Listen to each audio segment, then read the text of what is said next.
Congratulations! Hi!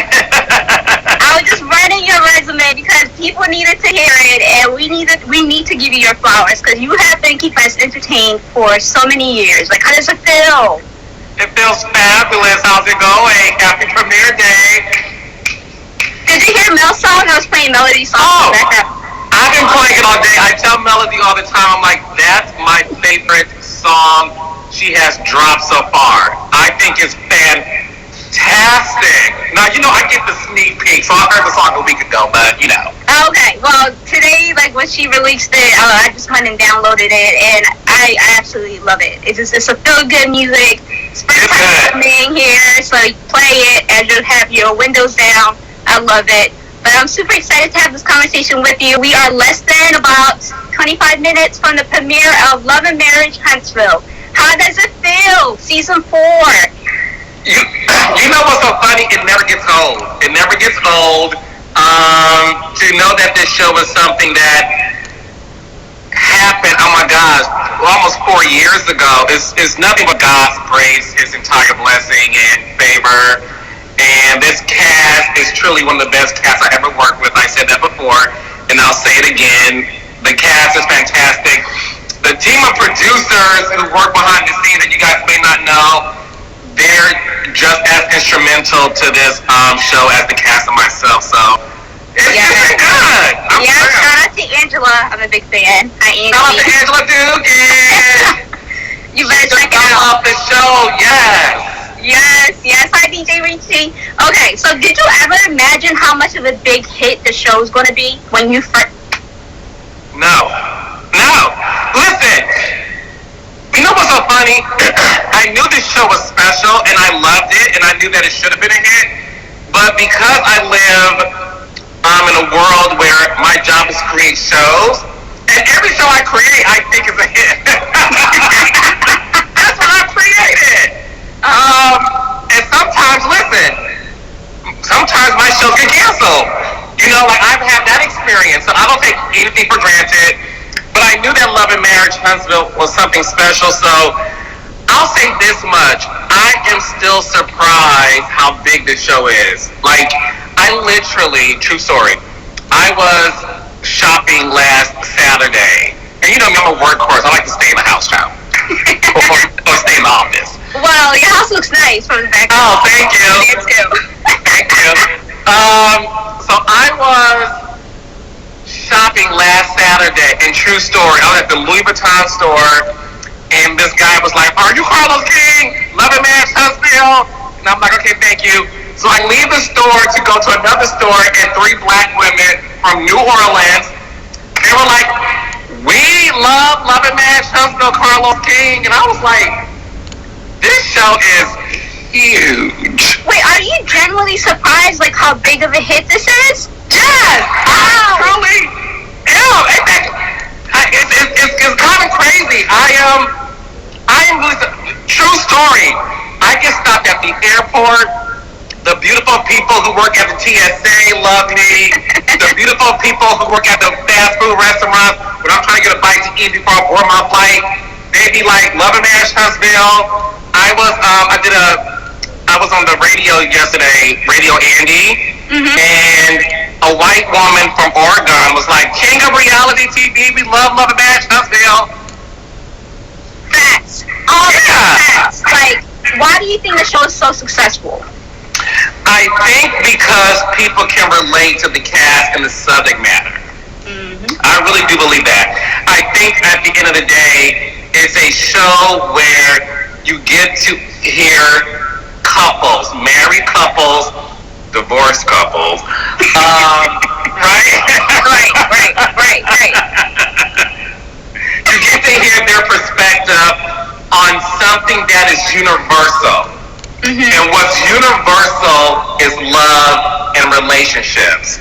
So no matter if you're black, white, a male, or a woman, non-binary, whatever you identify yourself as, you can relate to the universal theme of love and relationships.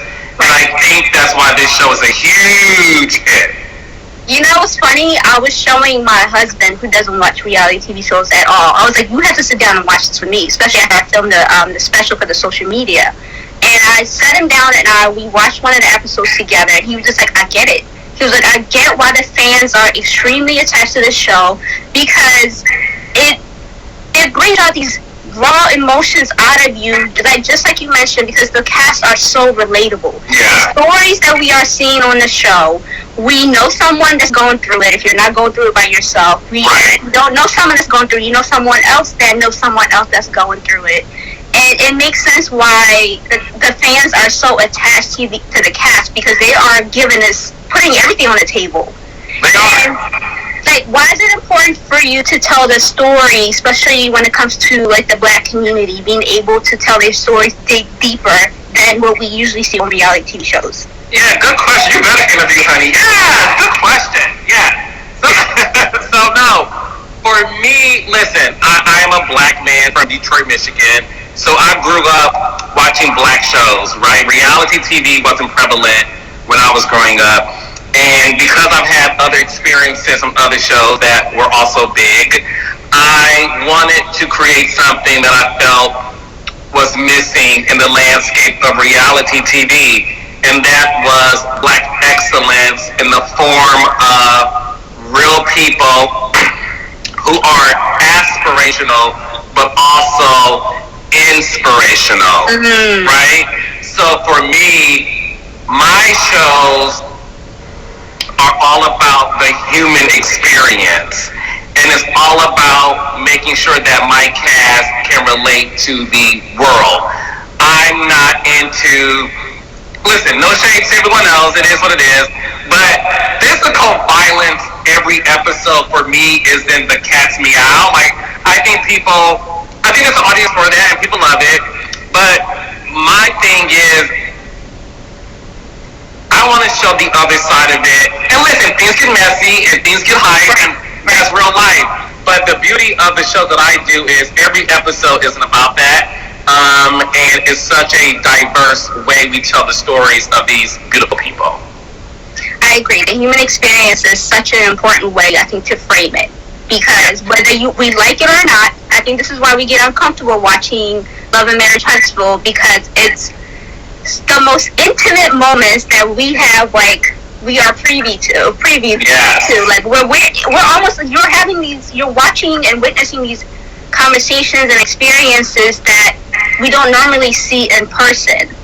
And it ignites these raw emotions that a lot of the fans are like, I need to go to your page and tell you about yourself, because I don't like how you treated your wife. I don't like how you treated how you're not communicating. Yes. So it gets a bit like overwhelming. So how is it for the cast to deal with, like, because they're living their true life on television, like, and then you see what happens on social media. Like, as a producer, how do you comfort them? How do you walk them through to live within their truth, but also the backlash that comes with it? Like, how do you handle that? Yeah, listen, the beauty of this show and me being on camera, hosting the reunion, and also hosting a few specials with this show, is you guys get to see how this show has started, and how I've said from the beginning to my cast, I'm going to hold your hand through this process. And to stay off of social media, child. Right. Because as much as I love my social media folks, there is a few people who are messy for the sake of being messy, and they hide behind a computer or their phone to tear you down. And you do have to have this balance of going on social media, promoting whatever you're promoting, and then you hop off, child. And that's what Tisha did. I talked about me telling Tisha stay off of social media. Tisha is off of Twitter, because I believe in protecting your mental health. Some people can handle it, some people cannot. It doesn't mean you're weak. It just means that you understand, in order to balance your life, being on TV, exposing your real life, exposing your truth, it can be hard to know that millions of people have access to you to judge you. And that is something that I can relate to as well, but not to the point where y'all don't know my business, Charles. We don't. And we're going to keep it that way, yes. I applaud my cast because I don't want y'all to know who I'm with, who I'm not with, I don't want y'all to know nothing about me in my personal life. But that's why I always tell people, you can't get high off your own supply. So my supply is to produce the show and these amazing people, and not me getting from the camera to do that. I'll host and tell the tea, but I won't be spilling my own tea because I can't handle it. Well, but also it shows how much of a genuine relationship that you have with the cast, because the amount of trust that they have with you, and this is just watching through the screen and through TV, especially watching during the reunion, the way you handled even Martell coming out to be like somewhat vulnerable. You know, he didn't really all the way open up, but he opened up more than I think we have ever seen him with other people he necessarily might not know. So I think that speaks to who you are as a person, but also the love and genuine connection that you have for your cast. Speaking of the cast, who surprised you the most the last 3 years? Oh, I would say Tisha Marceau. How so? Still. Tisha, for those who watch what did we call it? It was the reunion, what you didn't see special. The director's cut. Yep. Thank you, baby. The director's cut of the reunion special, and you guys heard me say that, you know, Tisha is somebody whose growth I have enjoyed. Mark my words, this season that starts tonight, Tisha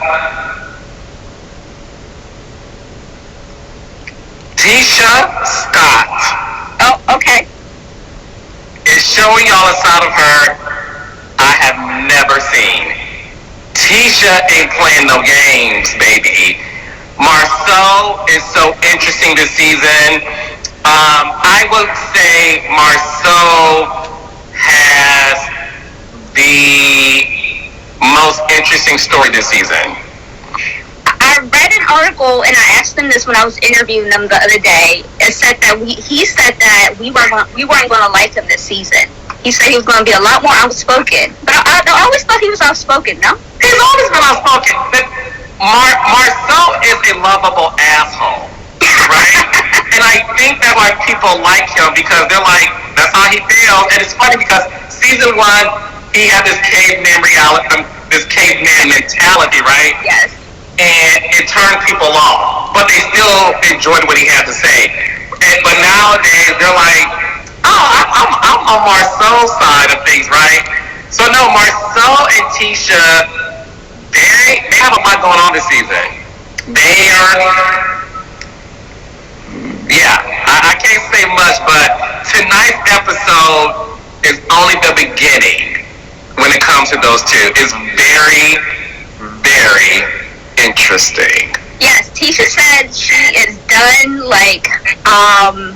just not saying anything anymore. She's going to speak up, so I don't know what that means. So I'm super excited to see that unfold. It is the year of Tisha. Stop it! Okay, Tisha, we love that.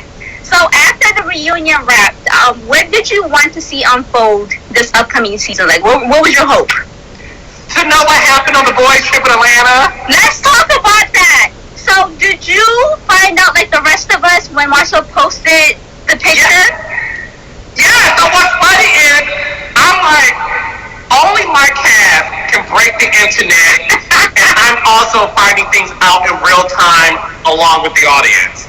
I had no idea Marcel was going to post that picture. I had no idea a picture existed. I had no idea that there is an alleged linebacker in the picture. So this is how I produce. Okay. And you guys will know more about this on my podcast that comes out April 6th. Yes, Reality with the King. So go download it, child. The way I produce is, I feel like if I want to know the information, then my audience is going to want to know the information. So I'm all about I need to know what happened on the boys' trip in Atlanta, and we find out what happened. You'll see that tonight. And the boys go on another Atlanta trip this season.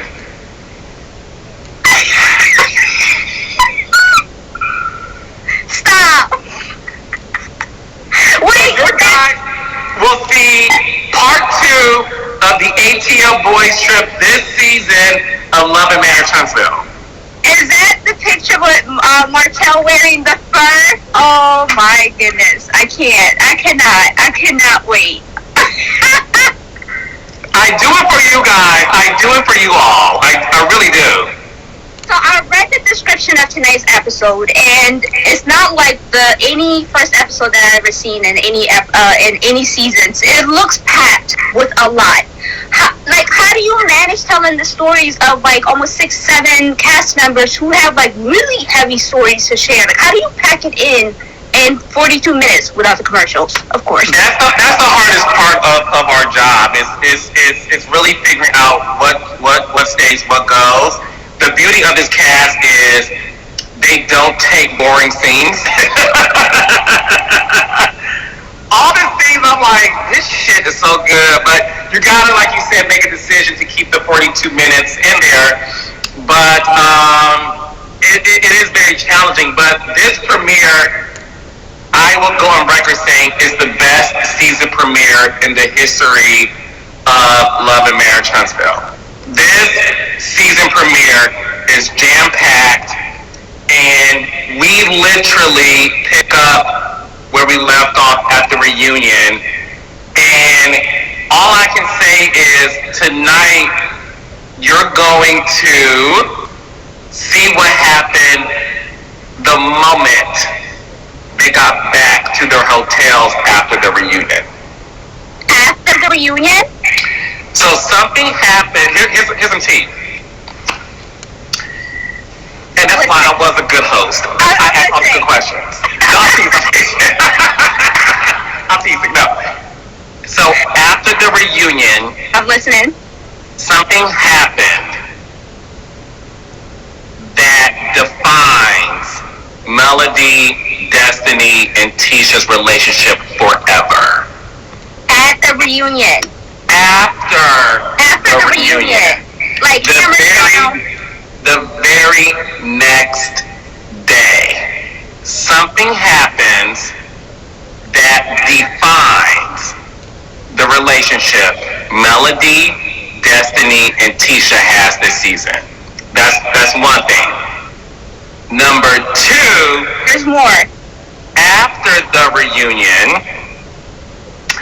obviously Marcel posted the picture, and you're going to hear what exactly happened on the Atlanta Boys trip from each person's perspective. That's how you produce TV, baby! Someone said, shut your mouth, keep talking. Give it more. No, you gotta watch tonight. That's the reason why, but that's the reason why I'm saying tonight's season premiere is the best season premiere in the history of Love and Marriage Huntsville. I mean, the way you just drop those T's, it has to be. Like, that's all. I'm kind of speechless. I'm seriously speechless. I cannot wait to see. Can y'all put in what do you think happened? Put in the comment section. Start guessing. And we have 9 minutes, y'all. In 9 minutes, the season premiere starts. So, Carlos, like, are we going to see Mel and Martell film together this season? Like, how is that going to play out? Listen, as the producer of the show, it's my job to follow the reality. And the reality is, you guys saw what happened at the reunion. They were in a bad place. We pick up immediately where they left off at the reunion. So we are still filming this season, which is interesting because it's airing. So you have to see what happens. But all I will say is this season is beyond unpredictable. So what you think you're used to, you're not going to see that this season. Expect the unexpected. Alright, I did not expect this conversation to go this way, so I'm a bit overwhelmed. Because you ask good questions, baby. Like, oh, thank you. So, what is one moment for the past 3 years that lives in your head rent free? Like the moment that happened from like. You say from this season or last season? The last 3 years and the season, but the last 3 years and then the season. I shake a bone and I get the hell on. Yes, Wonder! I literally say that to myself, like, I'm about to shake a bone and get the hell on. If that ain't some down south, old woman, school and life mess, I love it. That stays in my head rent free. It's funny, I just watched episode 5 the other day, and Melody Melody says something that is iconic this season. So, episode 5, Melody says something at the end of that episode that is iconic, that people are going to repeat.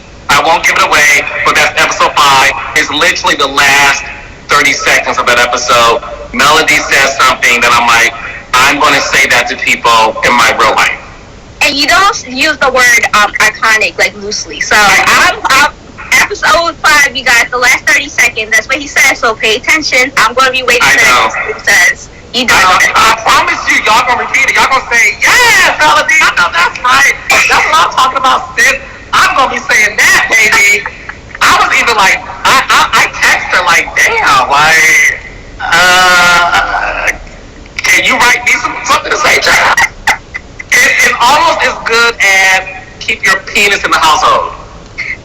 That lives rent free in my head because my mouth was open. Like when you said that, I was just like, oh. When you tell a man to keep his penis in the household, that's iconic. So Melody says something this season, episode 5, the last 30 seconds, that is also iconic. Ooh, we're getting a lot of good tea, y'all. And let's talk about the new people. I saw new faces this upcoming season. Tell us a little bit about that. Hi, Stormy. I know you're in here. Is Stormy in here? Hi, Stormy. Me and Stormy haven't met yet. Yeah, we haven't met yet. Stormy is a new friend to the show. Stormy comes in hot. You'll see Stormy in episode 2. That's next week. And you won't forget about it either, baby. Stormy comes in like Stormy comes in hot, 90 degrees Fahrenheit, baby. So Stormy is I love Stormy. And what's funny is, and I'll discuss this at the reunion, but Stormy has been on my radar for many years. Okay. And I'll leave it at that. So Stormy is a good example of someone who you may have your eye on, but the timing has to be right. And baby, Stormy came in and bam! Stormy, I'm going to be waiting for you because that trailer that was released last week, the last 10 seconds of it, I had to pause and come back and rewatch it again, Carlos. Who's throwing chairs? That's what I want to know. Who is throwing chairs? You gotta watch the show, child. So that's this season. And then we also have Tisha's cousin, Kiki, on this season. If you guys, I'll say this. If you guys are fans of New Jersey Housewives, Kiki and Tisha's relationship is like Teresa and Melissa. And that's all I'm gonna say. Tisha says she was very surprised, like super surprised with Kiki's like disappearance and okay. Wow. Okay, you weren't lying when you said season 4 is like nothing like we ever seen before. I'll say this every season. I'm like, there is no way Carlos is going to surprise us, and you're like, hold my beer. Here's season 2. Hold my beer. Here's season 3. No, but listen, I will always give the credit to the cast. I have an amazing cast. This cast delivers. One thing about this cast that I feel like this cast should teach a class on like how to be great reality stars. This cast leaves nothing on the table. They really, the Love and Marriage Huntsville cast 100% gives everything to this show. They do. And they're proud of this show. And they are the reason why this show is number 1. It's because of the cast. They deliver 100% of their authentic lives. And one thing I love about this cast, they never complain. Wow. They don't. Because they feel like, well, it happened, So I got to talk about it. And I'm always like, exactly. How beautiful is that as a producer? Like, not to have to deal with that. Just like they don't complain. They don't bother me at all. They don't complain. So we have 2 more minutes before the premiere of Love and Marriage Huntsville. But before you go, can you tell